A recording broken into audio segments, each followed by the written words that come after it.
తండ్రి అయిన దేవుని ప్రేమయు, కుమారుడైన యేసుక్రీస్తు వారి కృపయు, పరిశుద్ధాత్మ దేవుని యొక్క అన్యోన్య సావాస దివ్య సన్నిధిలో ఈ ఉదయకాల సమయమున కల్వరి కెన్నెల్ గ్రూప్ సభ్యులందరికీ, సార్వత్రిక సంఘ దైవజనులకును, ఏకీభవిస్తున్న నా సహోదరి మండలకును క్రీస్తు నామంలో వందనాలు తెలియజేస్తూ ఉదయకాల ప్రార్థనలకు ఆహ్వానం. దేవునికి స్తోత్రం.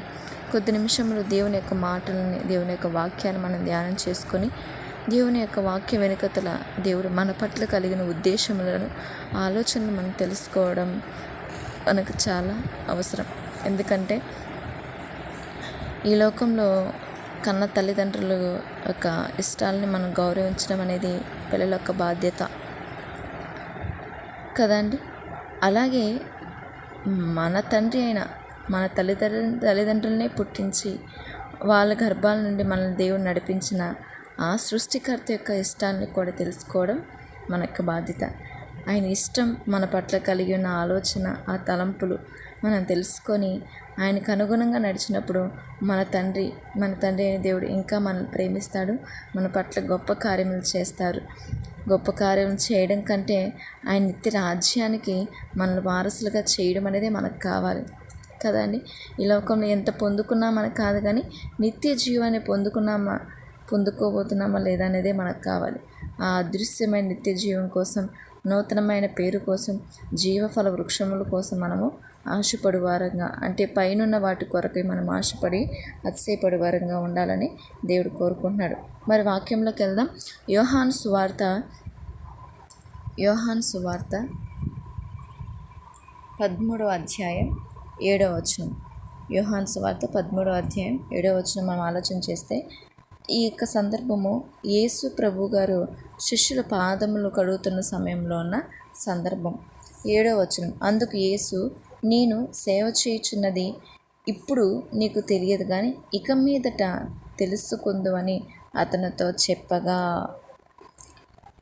ప్రభు వారంటున్న, ఇప్పుడు నేను చేసేది మీకు తెలియట్లేదు, కానీ తర్వాత తెలుస్తుంది అని అంటున్నారు యేసు ప్రభులు వారు. అయితే ఇప్పుడు మనం దేవుని కార్యంలో కొంత మట్టుకే మనం భాగం చూస్తున్నాం. ఒక రకంగా సగం కట్టిన ఇంటిని, సగం పూర్తయిన ఒక ప్రణాళికను చూస్తే, అయితే అది ఇంకా త్వరగా పూర్తి అవ్వలేదు, సంపూర్ణంగా అవ్వలేదు అని ఆలోచన చేస్తాం కదండి. సగం వరకు ఏదన్నా కూడా ఇప్పుడు యేసుప్రభు పాదాలు కడుగుతున్నారంటే దాని వెనుకతల అన్న ఉద్దేశం, దాని ముందు జరగబోయే కార్యం అనేది వాళ్ళకి తెలియలేదు. అయితే పేతురు గారు అడుగుతున్నప్పుడు ప్రభు వారు ఇలాగ సెలవిస్తున్నారు, నేను చేయబోయేది ఇప్పుడు నీకు తెలియదు, కానీ తర్వాత తెలుసుకుందామని అంటున్నారు. ఒక్కసారి మనము ఆత్మ సంబంధంగా వాక్యంలోనే ఆలోచన చేస్తే, ఇశ్రాయేల్ రోజుల్లో దేవుని చేత జ్ఞానం పొందిన ఘనుడుగా, దేవుని చేతని ఘనత పొందిన సొలొమోను గారి కాలంలో లెబానోను పర్వతాలకు వెళ్ళి చూస్తే, అంటే లెబానోను యొక్క పర్వతంలో దేవదారు వృక్షాలు అనేది చాలా ఫేమస్ అన్నమాట, చాలా గొప్పగా చెప్పబడుతుంది. ఈ యొక్క మాట అనేది మొదటి రాజుల గ్రంథం 5వ అధ్యాయంలో మనకు కనిపిస్తుంది. దేవదారు వృక్షాలు అన్నది లెబానానులో దేవదారు వృక్షం కావాలని చెప్తాడు సొలొమోన్ గారు. ఇది మనం ఆలోచన చేస్తే దీని గురించి ఒకసారి మాట్లాడుకుందాం. ఏమంటే దేవదారు వృక్షం చూడండి, ఉత్తర వాయువులన్నిటితోనూ అది దేవదారు వృక్షం అంటే అంత గొప్ప ఫేమస్ అన్నమాట, అంత గొప్పగా ఉంటుందన్నమాట. ఏమి దీని యొక్క లక్షణం అంటే, ఇది ఎలా ఉంటుందంటే, వసంత గాలులు దానిపై చిరునవ్వులు చిందుతాయి, అంటే వెన్నెల రాత్రులు దాని ఆకుల్ని మంచుతో తడుపుతాయంట. దాని కొమ్మల్లో ఎన్నెన్నో పక్షులు కూడా గూళ్ళు కట్టుకుంటాయి. అలసిన బాటసార్లు కానీ, గొర్రెల కాపరులు కానీ మధ్యాహ్న వేళలో ఆ దేవదారు వృక్షాల కింద ఆ చెట్టు నీడలో సేద తీర్చుకునే అంత గొప్ప అవకాశం ఉంటుంది. ఎలా ఉంటుందండి అంటే, ఎన్ని రకాల పక్షులను గూడు కట్టుకునే అంత స్థలం అంటే అంత గొప్ప విస్తారమైన కొమ్మలు, ఇంకా ఎంతో చల్లటి గాలి వీచే కొమ్మలు, ఆకులు, ఇంకా ఎంతమందైనా బాటసారులైనా గొర్రెల కాపరులైనా ఆ చెట్టు కింద విశ్రాంతి తీసుకునేంత విశాలమైన స్థలం. అంటే ఎంత గొప్పగా ఆక్రమించి ఉంటుంది అది చెట్టు. ఒక ప్రాంతాన్ని, ఒక చిన్న స్థలమైనా కూడా కానీ ఎంత గొప్పగా ఆక్రమించుకొని ఎంత చక్కగా నీడనిస్తుంది, ఎంత చక్కగా ఉంటుంది. మాట్లాడుకుంటుంటేనే ఎంత అందంగా ఉంటుందో అనే ఊహకు అందుతుంది. మరి నిజంగా ఎంత అందంగా ఉంటే కదా అండి. మరి ఇంత అందమైన దాన్ని ఒక్కరోజు ఏం చేశారంటే అది గొడ్డలి పాలైంది, నరికివేయబడింది. అయ్యో, ఇంత అందమైన చెట్టు నరికివేయబడిందా అని ఆలోచన చేయొచ్చు. అంతే, సగం వరకే ఆలోచన చేయొచ్చు. దీని వెనుకతల గొడ్డలి దెబ్బతిన్న ఇది గరుకుగా మారిపోయింది కదండి. గరుకుగా ఉన్న అది ఏమైపోయిందంటే గాయమైపోయింది. గరుకుగా ఉన్న చెట్టు గాయమైపోయి మరి నరకవేయబడి పక్కకు తీయబడి ఏమైంది అంటే అది చివరికి ఎక్కడికి వెళ్ళింది? ఒక పెద్ద శబ్దంతో కూలిపోయిన ఆ చెట్టు ప్రకృతి అనే ఆలయంలో ఒక మూల స్తంభంలాగా ఉన్న ఆ చెట్టు నిర్దాక్షిణ్యంగా కూల్చివేయబడడం, నాశనం చేయబడడం చూసింది మనము భయపడుతున్నాం. కానీ దాని వెనుకతలో కొంచెం ఓపిక పట్టి ఆలోచన చేస్తే, కొద్ది రోజులు చూసినట్లయితే ఆ యొక్క ఓపిక మనం ఎదురుచూపు కలిగి ఉంటే అది ఏమైందంటే బ్రహ్మాండమైన ఆ చెట్టు మొదలేమైందంటే హీరామరాజు పని వాళ్ళు తీసుకెళ్ళి పర్వతం పైన క్రిందికి దింపి మధ్యధరా సముద్రంలో తెప్పగా కట్టి ఎక్కడ తీసుకొచ్చారు? పాలస్తీనా దేశానికి తరలించేశారు. చివరికి ఏమైంది? యెరూషలేంలో నిజమైన దేవుని యొక్క మందిరంలో ఏమైపోతుంది? మెల్లమెల్ల మెరిసే ఒక దూలంగా అది సాక్షాత్కరించబడింది. చూడండి, అది చేరిన గమ్యస్థలాన్ని చూస్తే ప్రభువైన యెహోవా దేవుని సన్నిధిలో ఉన్న అతి పరిశుద్ధ స్థలంలో ఆ దూలం వైనం అనేది చూస్తే లెబానోనికే, ఆ పర్వతానికే గర్వకారణం కదండి. ఎంతో లెబానోన్ పర్వతం ఎంతో అందమైన ఎంతో చక్కగా ఊహకే అందమైన రూపంగా ఉంటున్న చెట్టు ఒక్కసారిగా కూల్చివేయబడితే కూల్చిపోయిన క్షణం మనము అయ్యో ఎందుకు కూల్చివేయబడింది అని ఆలోచించగా ఏం జరుగుతుంది, దీని ద్వారా దేవుడు ఏదో కార్యం చేయబోతున్నాడు అని కాస్త ఓపిక పట్టి చూస్తే అది ఎక్కడుందండి? మన దేవుడైన యెహోవా సన్నిధిలో అతి పరిశుద్ధ స్థలంలో మెల్లమెల్ల మెరుస్తూ ఒక దూలంగా సాక్షాత్కరించబడింది కదా. ఇప్పుడు మనం అనగలుగుతామా లెబానోనికి ఎంత గర్వకారమైన వృక్షమో ఎందుకు నరికేశారని మనం చెప్పే అంత నోరు వస్తుందా? రాదు. లెబానోన్ అరణ్యాన్ని అలంకరించిన ఆ ఆభరణం ఒక డైమండ్ లాంటి చెట్టు మరింతగా అలంకరించబడింది. మరింత ఎక్కువ అలంకారం ఎక్కడ? దేవుని సన్నిధిలో. ఆ దేవదారు వృక్షం ఒకప్పుడు ప్రకృతి ఒడిలో రాజసంగా ఉన్నింది, కానీ ఇప్పుడు తనదంతరం ఎలా ఉంది? అంతకన్నా గొప్ప మహిమతో దేవుని సన్నిధిలో ఉంది. మరి పుట్టింటి ఘనత తనదంతరం దక్కిన మహిమ కంటే పుట్టింటిలో ఉన్న ఘనత ఎక్కువ కాదు కదండి.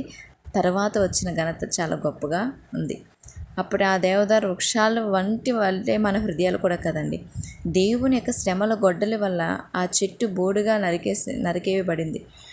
ఇంతెందుకు జరిగిన అన్ని మన జీవితంలో అన్నిటికీ, మన బాధల్లో కానీ ఇబ్బందుల్లో కానీ మనం కూడా అలాగా బలహీన పడిపోతాం, ఆలోచిస్తుంటాం. కానీ కాస్త ఓపిక పట్టి మనం ఆలోచించి దేవుని వైపు చూస్తే ఈ తనదంత్రం తర్వాత మన జీవితాలను కూడా, మన బ్రతుకులను కూడా దేవుని యొక్క సన్నిధిలో మహిమకార్థంగా సాక్షాత్కరించబడతాము.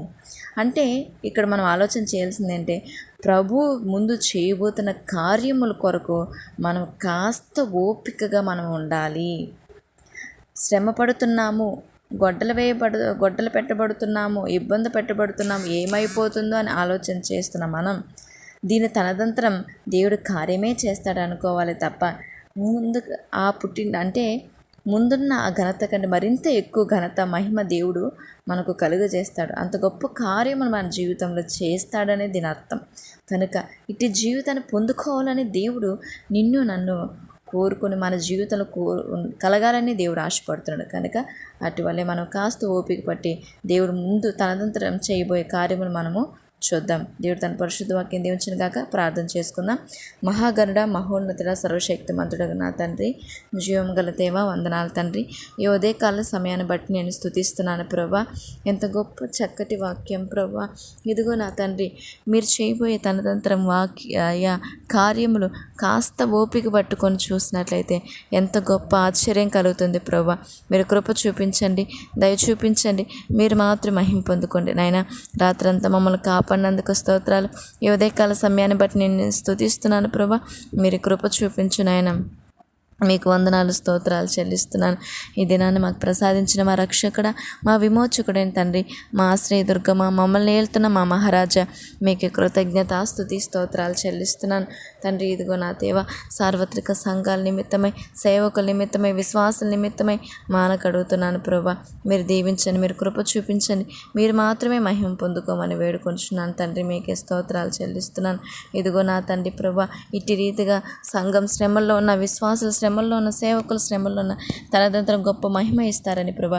అయ్యో, ఓపిక కలిగి, కాస్త ఓపిక కలిగి ఎదురు చూసే హృదయం మాకు అందరికీ దయచేయండి. అట్టి కృపను మాకు ఇవ్వు తండ్రి. స్తోత్రాలు. అలాగే మనుషులందరూ క్షేమం కొరకే, రక్షణ కొరకే మొరపెడుతున్నాను నాయన. నా భారతదేశానికి క్షేమం దయచేయండి. నా దేశం ప్రజల్ని మీరు కాపాడిన ఆయన. అధికారులుగా నాయకులుగా ఉంటున్న వారిని మీరు దీవించిన తండ్రి. వాళ్ళకి మంచి జ్ఞానం, వివేకాన్ని, రక్షణ అనుగ్రహించిన ఆయన.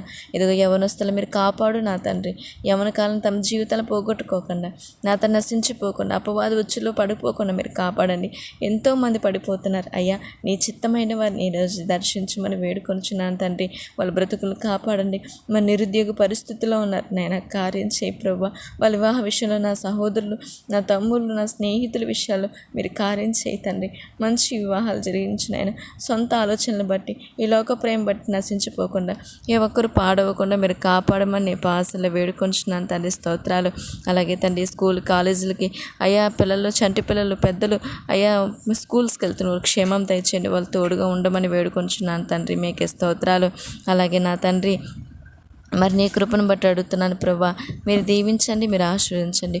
వృద్ధుల్ని మీరు కాపాడండి, విధవరాలను మీరు ఆశీర్వదించండి. తల్లిదండ్రులు లేని బిడ్డల పట్ల మీరు కృప చూపిస్తున్న తండ్రి. స్తోత్రాలనైనా. అలాగే అనారోగ్య పరిస్థితుల్లో బాధపడుతున్న వారిని మీరు స్వస్థపరచునైనా. స్వస్థపరచు దేవుడు మీరు మాత్రమేనైనా మీరు కార్యం చేయమని వేడుకొంచున్నాను తండ్రి. స్తోత్రాలనైనా. అయ్యా, మరి పడకల మీద ఉన్న పక్షవాతంతో అయ్యా, డయాలసిస్ చేసుకుంటున్న వాళ్ళు, క్యాన్సర్లతో, భయంకరమైన రోగాలతో బాధపడుతున్న వారు మీరు స్వస్థపరచు తండ్రి. స్తోత్రాలనైనా. అలాగే ప్రభా, ప్రయాణం చేస్తున్న వారు అయ్యా, పని చేసుకుంటున్న, కష్టపడుతున్న రైతులు, కూలి పని వారందరినీ మీరు కాపాడమని వేడుకొంచు. ప్రత్యేకంగా ఈ ఉదయకాల సమయం మందు కల్వరి కిరణాల గ్రూప్ సభ్యులందరినీ బట్టి నేను స్తుతిస్తున్నాను నాయన. మీరు కాపాడండి, కార్యం చేయి తండ్రి. ఈ పరిచర్యని మీరు దీవించండి. దీని ద్వారా మేము ఆత్మీయంగా బలపడినట్లు ప్రతిదినం నీ వాక్యంలో ప్రభా అయ్యా, గూఢార్థమైన రహస్యములు, మీ పరలోక మర్మములు మేము తెలుసుకుంటూ మీ పరిశుద్ధమైన వాక్యం వెనుకతల మీరు మాకు ఇవ్వడానికి, వెనుకతల మా పట్ల మీరు కలిగిన ప్రేమ, నీ ఆలోచన, తలంపులు ఎంతో గొప్పవని తెలుసుకొని తండ్రి అద్భుతంగా నీలో ఎదుగునట్లు మమ్మల్ని దీవించినైనా. ఈ పరిచర్య సహకారులు, పెద్దల్ని, నాయకులు మీరు కాపాడండి.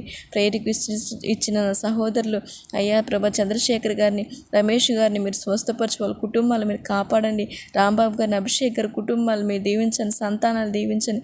సురేష్ గారిని, ప్రభాకర్ గారిని అయ్యా, యవన సహోదరులైన ప్రభా అయ్యా, నా తండ్రి చరణ్, సునీల్ ప్రభా, ఇదిగో తండ్రి పాల్ సహోదరు, రవి సహోదరులు మీరు దర్శించండి. అలాగే నా తండ్రి ప్రభా సిస్టర్ సుధా గారిని, అలాగే తండ్రి లక్ష్మి గారిని, మెర్సీ గారిని మీరు కాపాడండి. వాళ్ళ కుటుంబాలు దీవించండి. దేబోరా సిస్టర్ కుమార్తెను, శాంతి గారి కుమారుని శ్రీ చైతన్యని అయ్యా మీరు కాపాడండి ప్రభా. స్తోత్రాలు. అయ్యా, ప్రశాంతి సిస్టర్, మంజుల సిస్టర్ కుటుంబాలు దీవించండి. పల్లింతలు ప్రభా, చంటి బిడ్డలు మీరు ఆశీర్వదించు తండ్రి. స్తోత్రాలు. అలాగే ప్రభా అయ్యా, అనారోగ్య పరిస్థితి సాలమ్మ గారిని, అనితక్క గారిని, పావనమ్మ గారిని, అలాగే నా తండ్రి ప్రభా రాజు గారిని, ప్రభా సూర్యప్రసాద్ గారిని, ప్రతి ఒక్కరిని మీరు స్వస్థపరచండి. వాళ్ళకి మంచి ఆరోగ్యం దయచేయండి. ఏసేపు గారిని ఆశీర్వాద, అయ్యగారు కుటుంబాలను మీరు దీవించి తండ్రి. స్తోత్రాలు చెల్లిస్తున్నాను. అలాగే తండ్రి ప్రభా, ఈ పరిచర్య నడిపిస్తున్న ప్రభా దైవజనులు మోషే గారికి కూడా మంచి ఆరోగ్యం దయచేయండి. నూతనంగా ప్రేయర్ రిక్వెస్ట్లు అందిస్తున్న సహోదరి మండలి మీరు కార్యం చేయండి. ఈ పరిచర్య ద్వారా, ఈ ఆన్లైన్ ప్రేయర్ ద్వారా ఇంకా గొప్ప రీతిగా ప్రభా అయ్యా బలపడినట్లు పట్ల మీరు కార్యం చేయతండి, కార్యం చేయతండి. పరిశుద్ధాత్మదేవ మీరు మాత్రమే మహిమ కలుగును కాక తండ్రి, మీకు మాత్రం మహిమ కలుగు కదా తండ్రి, మాకు కాదు తండ్రి. నీకు మహిమ కలగాలి, నేను ఇంకా మేము బలపడాలి. మీరు కార్యం చేయదేవా, మీరు మహిమ పొందుకో తండ్రి. స్తోత్రాలు చెల్లిస్తున్నాను. ఎవరైతే కష్టంలో ఇబ్బందులు ఉన్న ఆత్మీయ సహోదరులందరినీ మీరు చల్లగా కాపాడని కార్యం చేయండి. వాళ్ళ కుటుంబాలు దీవించండి, ఆత్మీయ జీవితాలు మీరు దీవించండి, సంపూర్ణమైన కుటుంబ రక్షణలోకి నడిపించమని వేడుకొంచు. అలాగే నా తండ్రి దైవజన మోషే గారు కూడా మంచి ఆరోగ్యం దయచేయండి ప్రభా. వారి సంతానం పట్ల మీ చిత్తం నెరవేర్చినైనా, వారు చేస్తున్న పనుల్లో ప్రయాణంలో తోడునైనా అన్ని విషయాలు మీరు సాయం చేయతండి, బలపరచమని వేడుకొంచున్నాను తండ్రి. స్తోత్రాలు. అలాగే నా తండ్రి నీ కృపను బట్టి అడుగుతున్నాను ప్రభా, మీరు కార్యం చేయతండి. అలాగే నా ఆత్మీయతల విజయం గారి కొరకు నేను మరుపెడుతున్నాను ప్రభా. తల్లి చేస్తున్న ఆన్లైన్ పరిశీలన సేవను దీవించు తండ్రి. మీ సన్నిధి తల్లికి తోడుంచు ప్రభా, నీ కృప చేత నడిపించు తండ్రి. స్తోత్రాలు చెల్లిస్తున్నాను. అలాగే నా దేవా ప్రభా తీసుకుని ట్రీట్మెంట్ దీవించండి, మరింతగా బలపరచండి. వృద్ధాప్యంలో మీ సన్నిధి తోడుంచమని వేడుకొనుచు తండ్రి. ఇదిగో చివరిగా నన్ను నా కుటుంబాన్ని బట్టి మీకు వందనాలు నాయన. అయ్యా నాకు ఇచ్చిన భర్తను, కుమార్తెను, తల్లిదండ్రులని, సహోదరుని, బంధుమిత్రులని, రక్త సంబంధికుల సమస్తాన్ని బట్టి కృతజ్ఞతలు చెల్లిస్తూ నా తల్లిదండ్రులకు రక్షణ మారుమనసు అనుగ్రహించమని వేడుకొంచు. ఇదిగో నా సహోదరు కుటుంబాలు దీవించండి. నా భర్త రక్త సంబంధికులు, నా రక్త సంబంధికులు మీరు కాపాడు నాయన. నీ ఉంటున్న ఈ ప్రాంతాన్ని మీరు దర్శించండి అయ్యా. బంధుమిత్రులు మీరు కాపాడండి. నేను చేస్తున్న సర్వీస్ విషయంలో మీరు నాకు సహాయం చేయండి.